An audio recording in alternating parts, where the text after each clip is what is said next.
Hello Quilty friends, it's Megan here, and I'm going to review for you how to make pieces for freestanding lace or freestanding applique. Many of you have been to our demo where we are leading people through making a house.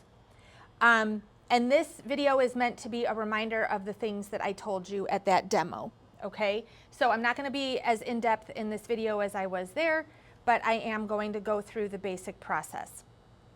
So to start, you're going to need badge mask embroidery machine. The first thing you're going to do is open your piece on your embroidery machine, okay? And I've opened file number 13 from the Haunted Bridge. And you guys can, whatever house you're working on is fine. You're going to open that up and get it loaded into your machine. Janome owners, if you want to add additional pieces to stitch out in this hooping, like we talked about at the demo, remember, you'll start in the grid screen and you'll open another piece from here. You'll go into your USB stick and you'll open another piece.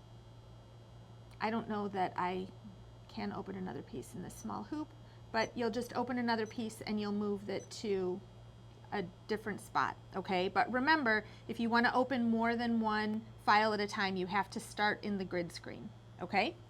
I'm going to just work on the one piece today, so we're going to leave it that way. The next thing you'll do is you'll hoop a piece of Badge Master and a piece of Sew and Wash together, and this is the very end of my Badge Master, you can see that. But that's outside of my embroidery area, so it's okay. But you're going to hoop a piece of Badge Master and Aqua Mesh together in your hoop, fingertip tight, okay? And you're gonna get that ready to go. And then if you're doing freestanding lace, you'll just put this on your machine and you'll hit start. You'll want to have loaded up the color that you want to use with a matching bobbin for the back. And you'll just stitch out your lace. Those mostly stitch in one color and one file, and then you're done. But if you are going to do freestanding applique, which means you add fabric to your hoop, then you need to follow the next steps, okay? The first thing you're going to do is you're going to find the applique patterns in your printed out instructions. You'll notice in the patterns you've got on the, not all of them have this, but many of them do. You've got applique patterns and you've got mirrored patterns. You are going to use the applique patterns. You're going to ignore the mirrored patterns. Just put those away so they don't get confusing, okay? So you're going to take your applique patterns and you're going to find the number of the piece you're doing, and I'm doing 13, so that's right here. And you're going to grab a piece of soft web. These are little pieces, so I'm using all the scraps I saved. This is literally like 2 inches by 4 inches. And you're going to trace those designs onto your soft web, okay? When I'm doing straight pieces like this, I use a ruler and I trace so I get nice straight lines, okay? So when you're done, after you've done that, I've already done it here, and I wrote 13 on my pieces so that I know I'm using the right patterns, okay? So I've traced my pattern pieces onto my soft web, and now I've got a piece of Peltex, which again, Peltex we sell by the yard. Here, we have it under the cutting table. And I'm going to fuse those shapes onto my Peltex, and I'm using a pressing cloth because I don't want to get sticky everywhere. And also, you want to press, which means not iron. We're not moving all around. We're pressing. I'm actually putting my weight into this because that helps fuse it, and I hold it for about a count of 5. Now I'm going to set this aside for just a few minutes while it cools because it's really, really hot. And if you handle it while it's hot, it tends to not stick as well. Now I'm going to grab my fabric, and the piece I'm making is orange, and I'm going to use a steam iron, and I am going to steam and press this. And the reason is the steam will pre-shrink the fabric, and that's what I want to happen. because I'm going to take a piece of Decker Bond, which again is one of the items that we sell here by the yard, and I'm going to make sure my piece of Decker Bond is the same size or bigger than those pieces I cut out. Okay, so this is like that. I'm going to grab a pair of scissors and trim it because I don't need extra. And if that piece of Decker Bond is the same size or bigger than my pieces, then I know it's big enough, because this fabric is meant to cover, it's going to cover those pieces in the hoop, which you'll see in just a minute. So I'm going to put my piece of Decker Bond onto my fabric, and I'm going to, again, press and hold. And the Decker Bond is very, very stubborn. It doesn't like to stick. So you have to push on it really hard, and you have to hold your iron down for a minute or two. So Decker Bond fuses on one side. What was the other one? Fuses on two sides, correct? Correct. Yes, the soft web fuses on two sides, but we're actually only going to use one side of that. It's really odd. We're just using that to get the right shapes. So once my Decker Bond is fused on here, and you've noticed I'm pressing from both sides because it tends to curl. Once I'm done, I'm going to let this sit until it cools. This one we don't mess with, because the more you mess with this one, the more it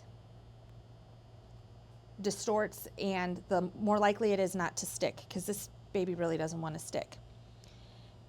In the meantime, my Peltex has cooled, so I'm going to cut these pieces out, and I'm going to cut just inside the lines that I drew. You can use a rotary cutter and unruler for this if you want to. You can use scissors. If you have a piece that has a round hole in the middle, you might want an X-Acto knife to cut the hole out. But these guys, you want to cut, like I said, just inside the line. Okay. So they're done. And my Decker Bond backed piece, I'm going to continue to leave there for just a second. Now, this is how you prepare your fabrics and your stabilizers for your freestanding applique. The OESD instructions often use sticky products, and we are not a fan of sticky products, so this is the fusible way we've come up with getting the same results, okay? So now I'm going to go to my embroidery machine, and I'm going to grab my thread charts here. And what I'm going to do is this is what I'm going to stitch. And remember, it tells you what it's stitching in the first step, and it's stitching the placement lines for fiber form and your fabric. The second one is doing your cut line and tack down. And over here, it's giving you the color numbers for Isocord thread.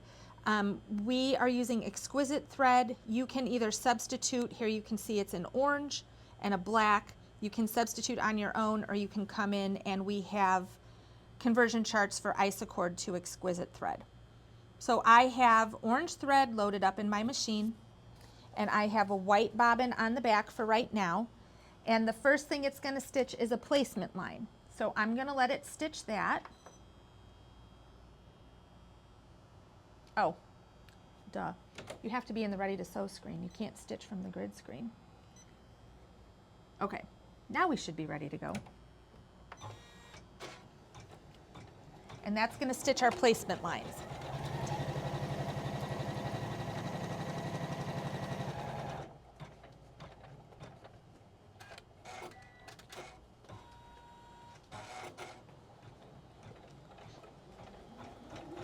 Whoops. Let's get our jump stitches cut here. Some snips.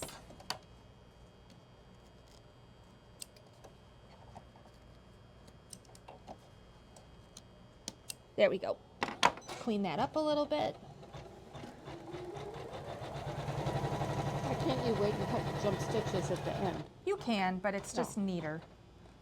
There's less chance of anything getting tangled or caught around the foot. Okay, so now I'm going to pull this off so you can see a little bit better. We've got our placement lines Here, stitched. wait, put something. Can't see? Well, the grid on the table is making it difficult. Okay, now I've got my little pieces of Peltex that are going to go inside, making sure they fit, and then you want to take this paper off, okay? That's the paper from the soft web. We're going to take that off, and you absolutely have to tape these pieces down. If you have wash-away tape, this is the perfect place to use wash-away tape. We're still waiting for the wash-away tape to come in at the shop, so I'm just going to use a little bit of Scotch tape here, and I like the Scotch tape because it's clear, so if anything happens and it gets stuck in there, it doesn't show up if it sticks out the edges. You want to make sure your Peltex is inside your placement lines. I'm going to put another piece over here. And then I need my orange fabric that we pressed the Decker Bond onto the back of. And this you just want to cover. And I'm going to put 2 small pieces of tape on there as well, because I don't want this stuff to shift.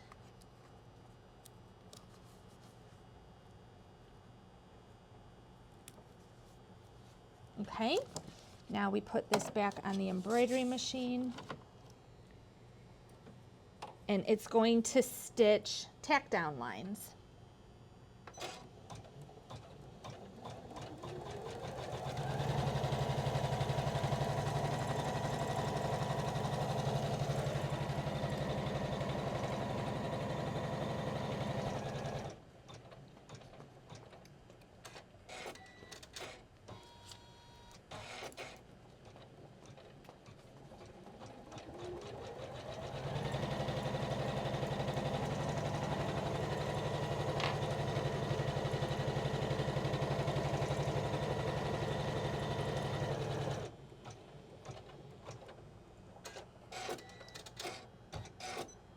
Okay, once you've got your fabric prepared and once you've gotten this far, nothing after this is different than the directions that are given to you in the files that come with the embroidery software.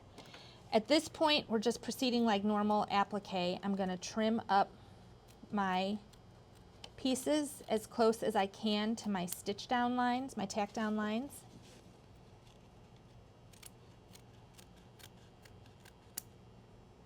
And I'm going to pull as much tape off as I possibly can.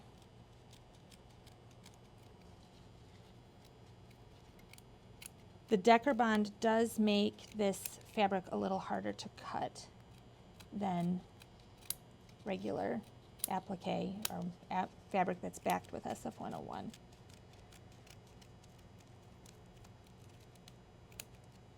Okay, and now I'm going to try to pull off this tape.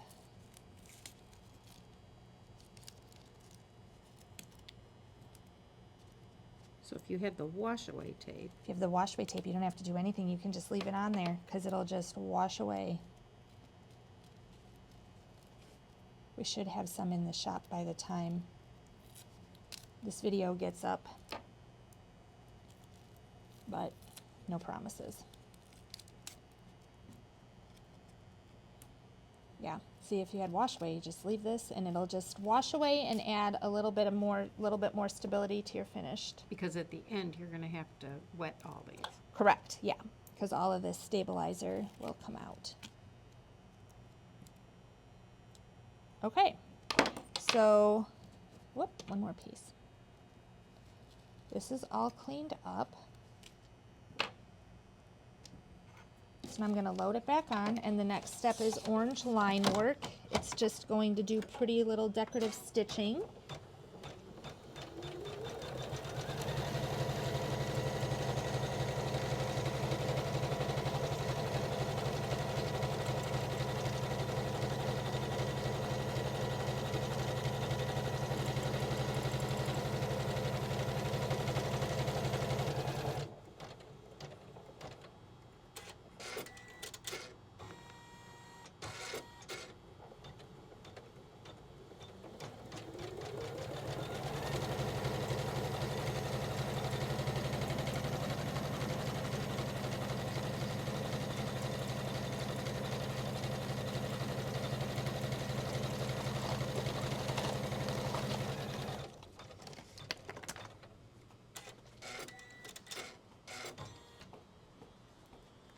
And now it's done. It's gonna, with that, it's gonna do satin stitching around the edges, and it does this in black.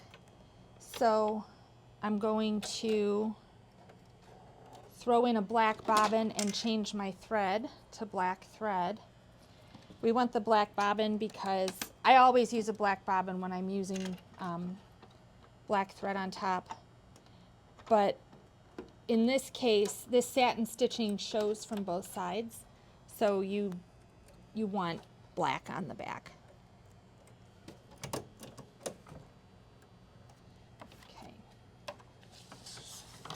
get that guy in there. Get these.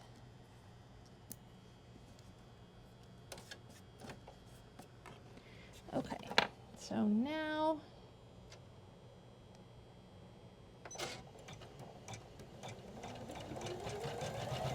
I'm going to stop it and get this long tail out.